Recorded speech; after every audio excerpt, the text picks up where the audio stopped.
अस्सलाम वालेकुम नाजरीन, सीधी बात में हम आज आपको दो ऐसी शख्सियत से मुलाकात करा रहे हैं जिसका सारी करगिल को इंतज़ार है। आप लोगों को मैं याद दिलाऊं कि अलनूर चैनल हमेशा सीधी बात में एक बड़ी हस्ती से मुलाकात करा रहा है आप लोगों को। इस वक्त आप लोगों को पता है कि लोकसभा इलेक्शन चल रहे हैं, तो इस इलेक्शन के सिलसिले में हर एक की नज़र है कि भाई कांग्रेस की तरफ से कैंडिडेट कौन होगा। तो काफ़ी अफवाहें चल रही थी, तो इस इशू को लेकर हम आज आपकी मुलाकात करा रहे हैं जनाब संफिल साहब जो कैंडिडेट हैं हमारे आने वाले इलेक्शन में, और जनाब आरपी साहब। आरपी का नाम रिजवीज परवर को आप जानते हैं, लद्दाख के चीफ एग्जीक्यूटिव काउंसलर हैं, हमारे यंग सीसी हैं। तो उन्होंने लद्दाख के लिए जो कुछ किया वो तो आने वाली आप मीडिया में हमेशा आप लोग देखते हैं। संफिल साहब जुड़े अलनूर न्यूज़ में, आपका खैर मकदम है। तो हम अपने डिस्कस से पहले सबसे पहले ये कहेंगे, ये जानना चाहेंगे कि अभी जो हाल ही में जो मैंडेट का जो इशू था, इशू में जनाब स्पलबर साहब का नाम चल रहा था, यहाँ तक कि अखबारात में भी आया था, कांग्रेस कमेटी में आया, उसके बाद आपका नाम मतलब ये सेलेक्ट कर दिया, आपके नाम को अप्रूव कर दिया। तो इसमें क्या बात थी? नहीं, ऐसा है, एक बड़ी पार्टी में एक रिवायत होता है जिसमें जो कैंडिडेट बनना चाहता है, जो अपने आप को डिजर्व समझते हैं, वो लोग एप्लीकेशन देते हैं। तो फिर हाई कमांड पीसीसी लेवल पे एक पैनल बनाया जाता है। तो हमारे लद्दाख पार्लियामेंट्री सीट के लिए लद्दाख से हमारे कारगिल से भी एक कैंडिडेट का नाम, राजा साहब का नाम आए थे। हमारे ले से रिजवीज परवर जी और मेरा नाम आए थे। तो जहाँ तक ले का ताल्लुक़ है, हम दोनों ने एक हाई कमांड ने बोला आप में से कौन है, तो बोलो। हमारे लीडरों को भी ये दबाव आया कि इन दोनों में से कौन है।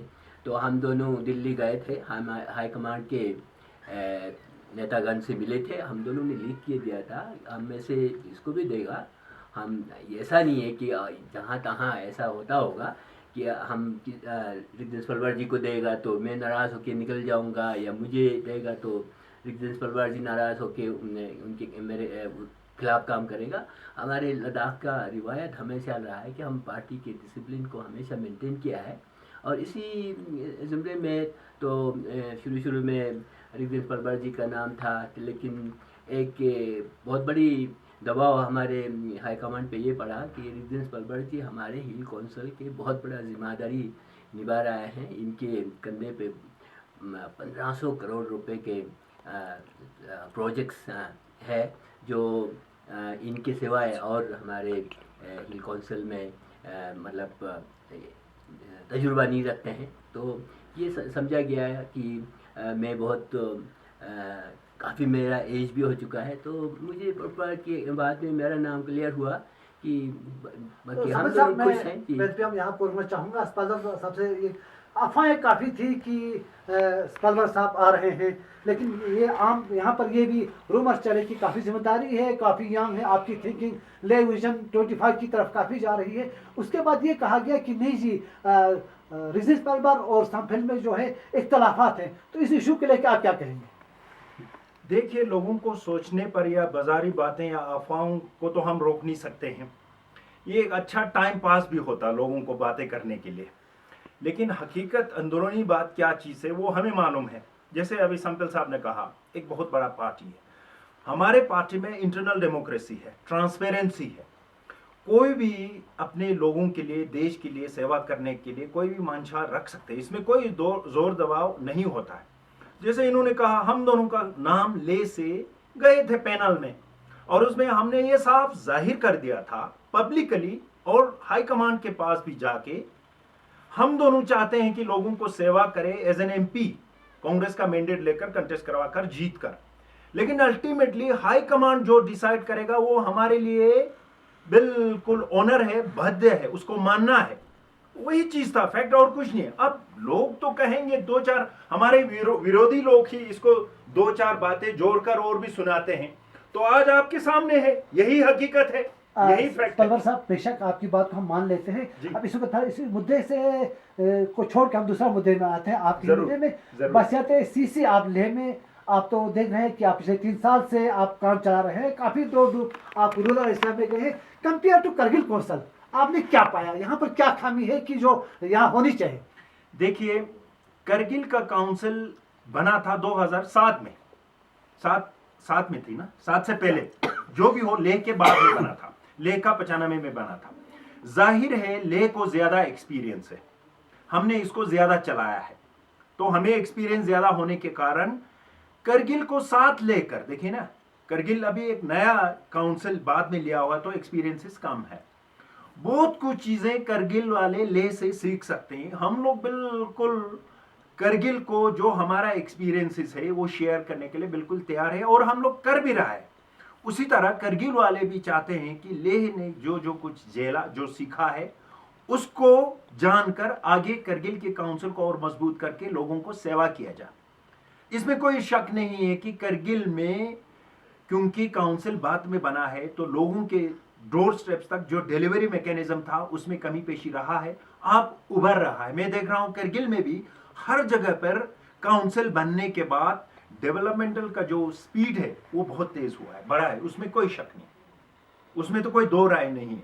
इसलिए हम समझते हैं कि एक पूरा एज ए रीजन हमें एक होना चाहिए, एक दूसरे के स्ट्रॉन्ग पॉइंट्स को लेकर, कमजोरियों को भी पहचान कर रीजन के हित में काम करना पड़ेगा, और रीजन के हित में लिए काम करें तो फायदा सबों का होगा। और उसके लिए एमपी का, जो कि पूरे रीजन के लिए एक है, उसका एक बड़ा विजन जो सबों को एक साथ लेकर चले, वो होना बहुत जरूरी है।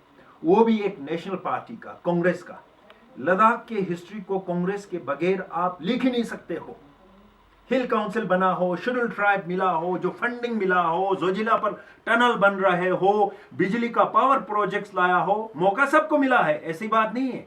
इंडिया को भी मिला, बीजेपी को भी मिला, हमारे विरोधियों को मिला।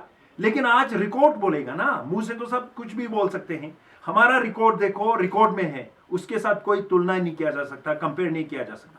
इसलिए इस बार हमने एक एक्सपीरियंस्ड सीनियर लीडर संपिल साहब को, जिनको दिल्ली में काम करने का तजुर्बा है, स्टेट में भी काम करने का तजुर्बा है, पूरे इलाके को अच्छी तरह से जानते हैं, इन्होंने सामाजिक तौर पर भी बहुत सारे काम किया है, पॉलिटिकल इन्होंने कंट्रीब्यूशन तो रहा। तो अगर संपिल साहब इस बार दिल्ली जीत के जाता है तो हमारे रीजन के लिए बहुत अच्छा काम कर सकते हैं, इनका एक्सपीरियंस है, ये पूरा हमें भरोसा है। इसलिए हम आज खासकर करगिल में सभी सोशो पॉलिटिकल रिलीजियस ऑर्गेनाइजेशन से मिलने आए हुए हैं कि इस बार का इलेक्शन जो हम बिल्कुल ये विकास का मुद्दा लेकर, तरक्की का मुद्दा लेकर, पूरा रीजन का मुद्दा लेकर, लोगों को जोड़कर हम एक सियासत खेलना चाहते हैं, बांट कर नहीं, वो हम मैसेज देने यहाँ पर मैं आपको रोकना चाहूंगा। नाज़रीन, यहाँ पर लेते हैं ब्रेक के बाद जल्द हाजिर होंगे। देखते रहिए अल नूर, सीधी बात। Admission open Munshi Habibullah Mission School Kargil, spreading and sprawling over 27 canals. It's one elite residential cum day boarding school with 7 years of services. It's the first school in Kargil with inclusive education for specially able children and have a foreign collaboration from Ladakh Hilfe, Germany. For all-round development of a child, school have well-equipped classes, modern technic aid, school bus facility, and extra co-curricular activities like traditional dress show, ethnic food festival, painting competition, annual sport meet, and children day. Boarding facilities to be introduced soon. For admission, contact us 01985234134, 9419894981, or you can simply visit us at www.munshischoolkargil.org. Break के बाद फिर आप लोगों का खैर मकदम है। तो स्पलवर साहब, हम एक बार फिर संपिल साहब से ये सवाल करेंगे कि आप कौन सा मुद्दा लेके इलेक्शन लड़ रहे हैं, एमपी इलेक्शन? क्या जिस तरह थुतन साहब ने कहा यूटी का वो मुद्दा लेके लड़ रहे हैं, तो आप कौन सा मुद्दा लेके इलेक्शन लड़ रहे हैं? देखिए, पॉलिटिक्स हमेशा एक इंटरडिपेंडेंट एक चीज़ है। हमारे सामने मेरे डायनामिक्स लीडर्स रिग्जिन स्पलबर जी जैसे, नौंग रिग्जिन जोरा जी जैसे, जिस तरह से हमारे कोalition में भी हमारे आखोन साहब हैं, हसन खान साहब हैं, और हमारे यहाँ हमारे कांग्रेस के लीडर करबलाई साहब हैं, आपके राजा साहब हैं, हाजी साहब हैं। मैं इन सब की राय से, इन सब को लेके, इनकी हिदायत के मुताबिक ये जो जिस काम में अपना जोर, अपना जो कैपेसिटी है, किस चीज़ में लगाना है उनसे पूछ के मैं करूँगा। मैं ये नहीं बोलूँगा मैं यूटी ही मुद्दा लेके मैं जा रहा हूँ। यूटी के लिए सबसे ज़्यादा जो मुहिम चलाया था मैंने चलाया था, लेकिन बात यह है कि मैं उस वक्त लद्दाख बुद्धिस्ट की प्रेसिडेंट की हैसियत से कर रहा था। मैंने थुप्स्टन साहब के लीडरशिप वालों को यूटी का मुद्दा पॉलिटिकल लोगों के कंधों पे डाला था। उन पॉलिटिकल कंधों पे इसलिए डाला था कि करगिल के लोगों को साथ ले चले। पूरे रीजन के लोग अभी यूटी के लिए वो नहीं समझा पाए हैं, और वो यूटी को लद्दाख का एक मुद्दा बनाने के लिए करगिल वालों को समझाने की ज़रूरत है, जिसमें थुप्स्टन साहब नाकाम रहे हैं। क्योंकि उसके बाद हमने फिर सारे पॉलिटिकल आउटफिट्स को वहाँ डिसबैंड किया गया था और लद्दाख यूनाइटेड फ्रंट LUTF बनाया था। और लेकिन हमने क्या किया, 2.5 साल उन्होंने जिस काम के लिए उनको लगाया गया था कि करगिल वालों को साथ ले ले, मुसलमानों को साथ ले ले और पूरा रीजन का एक मुद्दा बनाया, उसमें फेल हो गया वो। इसलिए अभी फिर हमने क्या किया, 2002 में हमने पॉलिटिकल पार्टी को रिवाइव किया। हमने लद्दाख के इस बात को उन्होंने मान लिया कि जी। साथ दिया था, आपने साथ दिया था, इसलिए हमने सीधी बात में उन्होंने ये भी कहा कि पार्लियामेंट में मैं बात को पेश करने में नाकाम रहा, ये उन्होंने एडमिट कर लिया। लेकिन उनका ये कहना है कि जोरा साहब और एक यानी कुछ आदमियों ने गद्दारी की, उन्होंने यूटी को यूनाइटेड फ्रंट को छोड़ के जो है कांग्रेस ज्वाइन की, उनका कहना उन्होंने गद्दारी की। अब यहाँ पर मुद्दा आता है कोलेशन की, जैसे आपने अभी बात की इसे लद्दाख पार्लियामेंट्री सीट के लिए। हाल ही में NC ने आसलिमा स्कूल के साथ एक जलसा किया था, जहां इन्होंने कहा था कि हम कोलेशन के साथ नहीं देंगे, अपना कंधे खड़ा करेंगे। तो इस इशू को आप पार्टी लेवल में किस तरह लेंगे? देखिए, एक कोalition धर्म होता है, उसका पालन तो करना होता है। हमने आज नेशनल कॉन्फ्रेंस वालों के कारकुनों से, उनके चेयरमैन साहब से, प्रेसिडेंट साहब से मिले थे। इसी तरह से यहाँ सबको ये हमने बोलने की कोशिश किया गया, कोalition का एक धर्म होता है जिसको पालन करना पड़ता है। लेकिन हमारी लोकल हालात भी कुछ बहुत सारी मजबूरियाँ हैं, जिसमें आज तक का एक हमारा रिवायत रहा है कि पार्टी अगर कोalition में हो, लास्ट पार्लियामेंट इलेक्शन में हुआ था, लेकिन वो बाद में निकला, नेशनल कॉन्फ्रेंस वालों का कैंडिडेट निकला। इस तरह से बार बार वही रिवायत बन जाए तो ये पार्टनरशिप की कॉन्फिडेंस बिल्डिंग में फर्क पड़ेगा।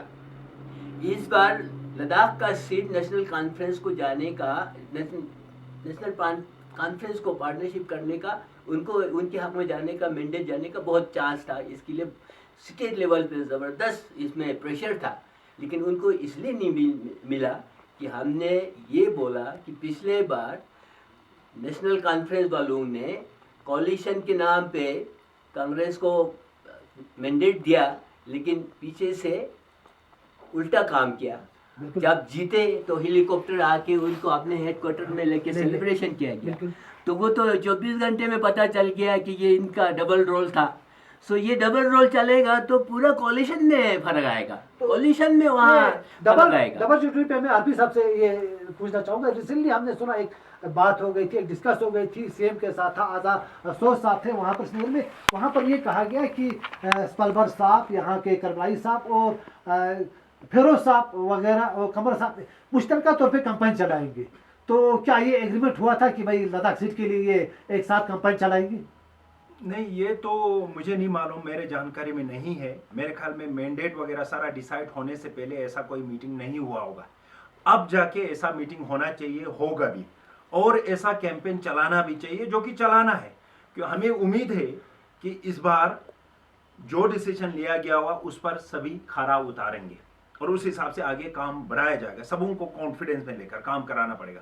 और अल्टीमेटली सबसे बड़ा चीज जो सबों के लिए लागू होता है, overall larger interest of the region of Ladakh, ये सबों के लिए सुप्रीम बात है। देखिए ना, नहीं तो सारे अपने पॉलिटिकली रेलेवेंसी के लिए, अपना कंस्टिट्यूएंसी बचा के रहने के लिए पॉलिटिक्स तो खेलेगा ही खेलेगा, लेकिन एक चीज सबों को नहीं भूलना चाहिए, overall larger interest of the party of the region सबसे जरूरी है।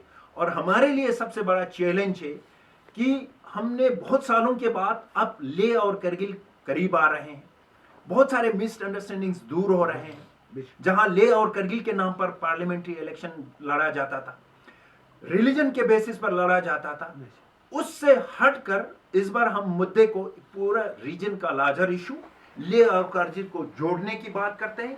इसके बीच में जो अभी सांप्रदायिक ताकतें हैं, जो कम्युनल फोर्सेस है, उसका सार हमने किसी भी हालत में उठाने नहीं देना। ये लेह वालों का भी जिम्मेदारी है, करगिल वालों का भी जिम्मेदारी।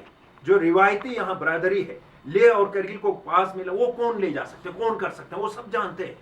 तो ये हमारे लिए मुद्दा है। इस बार हम लोग यही अश्योरेंस देने आए हैं कि हम लोग रीजन के लार्जर इंटरेस्ट के लिए, जो एमपी जाएगा वहां रीजन के ओवरऑल लार्जर इंटरेस्ट के लिए काम करेगा, ये जरूरी है। और उसके लिए नेशनल कॉन्फ्रेंस हो, कांग्रेस पार्टी हो, मिलजुल कर इन चीजों के ऊपर हमने काम करना है, कैंपेन चलाना है। यहाँ पर एक मुद्दा आ रहा है, जैसे कि अभी संबित साहब ने कहा कि हमें हर तरीके से, जैसे आपने कहा हमें यूनिटी की जरूरत है, तो माइनॉरिटी, आप माइनॉरिटी कमीशन के चेयरमैन भी रहे, मेंबर भी रहे हैं, एसटी एससी भी रहे हैं, या राज्यसभा की सीटें, क्या आप कल एमपी बनने के बाद करगिल को माइनॉरिटी कमीशन में कोई मौका देंगे? क्यों नहीं, जो हो सकता है, जो उसमें हम पूरी तरह से स्ट्रगल करेंगे। और माइनॉरिटी कमीशन में होता है मुसलमानों का नॉर्मली चेयरमैन होता है, और कमीशन हिंदुस्तान में एक कमीशन नहीं है, कम से कम 80-90 कमीशन से, और हम लोगों को, लद्दाखियों को एक्सपोजर नहीं है। तो हम लोग अपने इलाके से बाहर जाके, हमको ज़्यादा से ज़्यादा एक्सपोजर मिलने की ज़रूर कोशिश किया जाएंगे।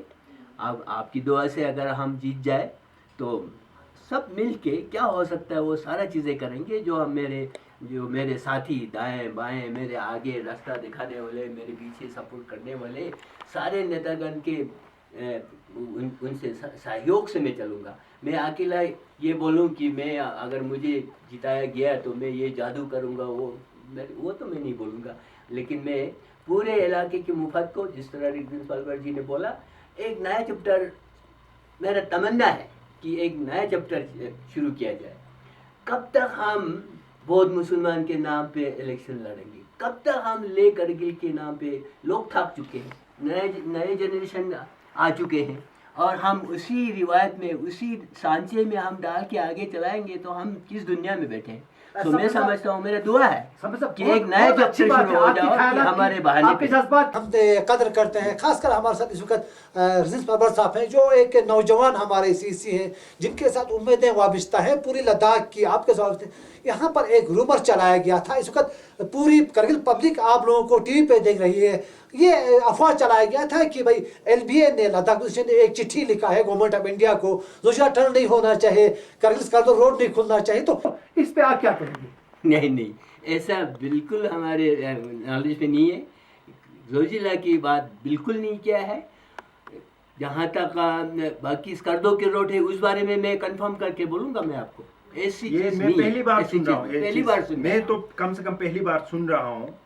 मुझे नहीं लगता है कि ऐसा करने की जरूरत है, इसका लॉजिक नहीं बनता, रीजन नहीं बनता, क्योंकि नुकसान क्या होता है उनको, कोई मुझे समझाए। जोजिला पर टनल खुलने से फायदा ही होगा, नुकसान नहीं होगा। स्कर्दो का रोड खुलने से फायदा ही होगा, नुकसान नहीं होगा। तो मुझे लगता है कहीं सुनाई हुई बातों को पर हमें नहीं जाना चाहिए।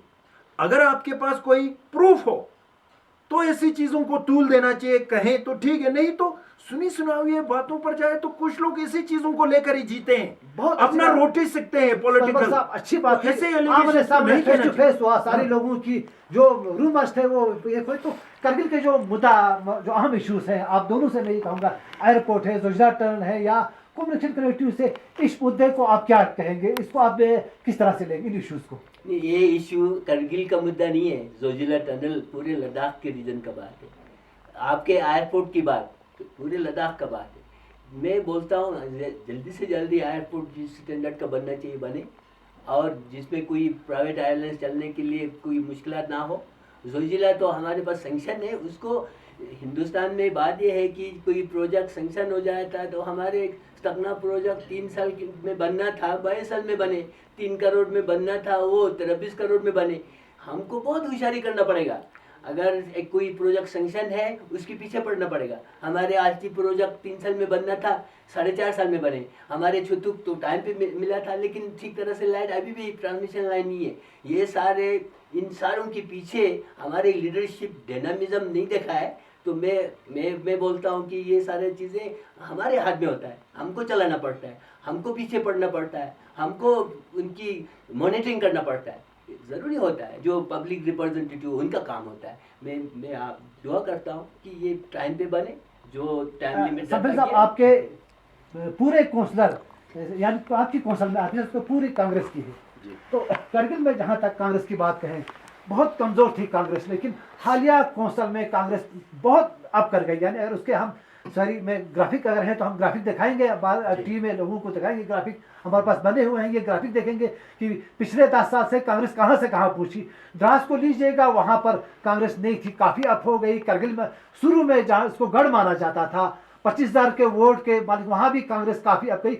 ये सुना है कि जांस्कर में कांग्रेस बहुत कमज़ोर है, इस पे आप क्या ये सोचते हैं? आप वहाँ से आपके वोट के एक्सपेक्टेशन क्या है? जांस्कर में कमज़ोर कैसे हैं? कल 3 काउंसलर में से 2 तो जीते, तीसरे अभी तो हमारा ही गढ़ थे, लेकिन उसमें कुछ थोड़ा कमजोरी हमारी रह गए। वहाँ पर 2 थे, जैसे पहले एक था, अभी 2 हुए। पहले टशी साहब थे जो एग्जीक्यूटिव काउंसलर थे, या आमदू है, वो दोनों यूटी के थे, वो एनसी में चले गए।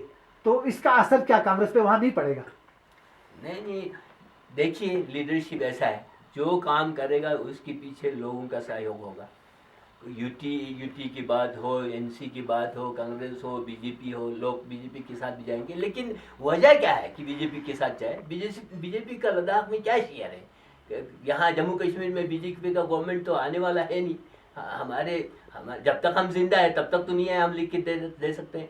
लेकिन सब कुछ 370 की वजह से अगर जम्मू कश्मीर में कुछ आता है, एक पैसा भी आता है, तो वो सेंट्रल गवर्नमेंट से, जम्मू कश्मीर स्टेट की मर्जी से आता है। तो जो स्टेट में गवर्नमेंट होता है उसके थ्रू ही हमारी प्रोस्पेरिटी, हमारी सब कुछ काम चलेगी। आप लोगों ने काफ़ी मेहनत करके यहाँ इस्लामिया स्कूल गए, IKMT गए, NC ऑफिस में गए, कांग्रेस में गए, मौजूद शायरियों से मिले, तो इसका क्या इनपुट क्या समझते हैं? इसके क्या है? देखिए, एक चीज़ है, हम लोग we are trying to bridge the gap. Leh और करगिल में बहुत सारे बातें कहलवा कर अलग रखने का बहुत सारे लोगों का अपना मतलब पूरा होता होगा, और इस प्रोसेस में रीजन का नुकसान होता है। उसको अब हम लोग पहचान गए, जान गए, दूर करना चाहते हैं, क्योंकि हमारा जो साथ है या फ्यूचर है जुड़ा हुआ है। एक को पीछे छोड़कर धकेल कर आगे कोई भी नहीं बढ़ सकता, उसमें सुख शांति या चेंज कभी नहीं आएगा। तो जहां तक करगिल के मसले जिसके बारे में आपने बात किया, जो इश्यूज है, एयरपोर्ट का, रोड का, टनल का हो, कहकर तो देखें, हम तो किसी लेवल पर किसी प्लेटफॉर्म में करगिल के अपने भाइयों के साथ जाकर इसके लिए प्लीड करना चाहते हैं, रिप्रेजेंट करना चाहते हैं। लेकिन बीच में जो अफवाह फैलाई जाती है ना, ले वाले कहते हैं, करगिल वाला ये कहते हैं, इससे हम लोग दूर करने की कोशिश नहीं करते हैं। थोड़ा सा कम्युनिकेशन गैप है, टॉप लेवल पर है। जब लीडरशिप लेवल पर गैप रहेगा तो ऑब्वियसली जनता के लेवल पर तो होना है। उसी को दूर करने के लिए हमने एक सिलसिला चलाया हुआ है पहले 2 साल से, काउंसिल के लेवल पर बातें करके, और इस यूनिटी के कारण, इस कम्युनिकेशन चैनल के कारण बहुत सारे ऐसे काम कर पाए हम जो हम सोच ही नहीं सकते थे। नहीं तो आगे ये दिखाते हैं करगिल वाले क्या कहेंगे, ले वाले क्या कहलवा कर, अलग रखवा कर हमें डिप्राय किया जाता था बहुत सारी चीजों से। ले करगिल एक हो जाए ना, मजाले की लद्दाख का काम नहीं बने। तो इसलिए आज हम ये मैसेज लेकर गए हैं, ठीक है हमारे कुछ डिफरेंसेस होंगे, हर जगह होता, कहानियों फैमिली में होता है डिफरेंसेस। हम लोगों ने क्या उस डिफरेंसेस को लेकर रख के अलग बैठना है, बातें भी नहीं करना है, रीजन का नहीं सोचना है, वो अलग रखो ठंडे बस्ते में। फिर बहुत सारी चीजें ऐसे हैं जो एक चीज से मिलता जुलता है, पूरे रीजन का मसला है। शुरुआत वहां से तो करें, बाकी चीजें खुद ब खुद ठीक होने लगेगा। यही मैसेज लेकर हम उनके पास गए, और अब की बार जो इलेक्शन है, हमने कहा पहली बार हम लोग सब मिलजुल कर ऐसा करें, ले करगिल के नाम से ना लड़े, बौद्ध मुसलमान के नाम से ना लड़े, इश्यू बेस्ड पॉलिटिक्स, रीजन के फायदा के लिए ये सारे इश्यूज लेकर लोगों के बीच में जाए और सब मिलजुल कर एक नया शुरुआत करें अपने रीजन में, ताकि जिसका फायदा लद्दाख को हो। पलवर साहब, एक इशू है, एक आम लोगों की एक शिकायत आई हुई है कि जब पहले कांग्रेस गवर्नमेंट थी, जब यहाँ मतलब इस इलेक्शन से पहले जी, तो जोरा साहब का काफ़ी यहाँ के लोगों के साथ काफ़ी, लेकिन इसके बाद काफ़ी गिले शिकवे हैं जोरा साहब के। इसको सेटल करने के लिए आप क्या इकदाम उठाएंगे? देखिए, इस लेवल पर अगर आप कहीं सुनाई हुई बातें छोटी छोटी बातों में जाते रहोगे ना, तो आपका लार्जर इश्यू, बड़ा मसला जिसका रिपरकशंस बहुत बड़ा होता है, वो रह जाता है, नजरअंदाज हो जाता है।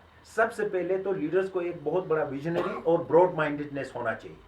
छोटे मोटे चीजों को हर एक लेवल पर हम लोग सुधार सकते हैं, और उस लिहाज में जोरा साहब का इस रीजन के लिए कंट्रीब्यूशन वो कोई डिप्राइव या डिनाई नहीं किया जा सकता।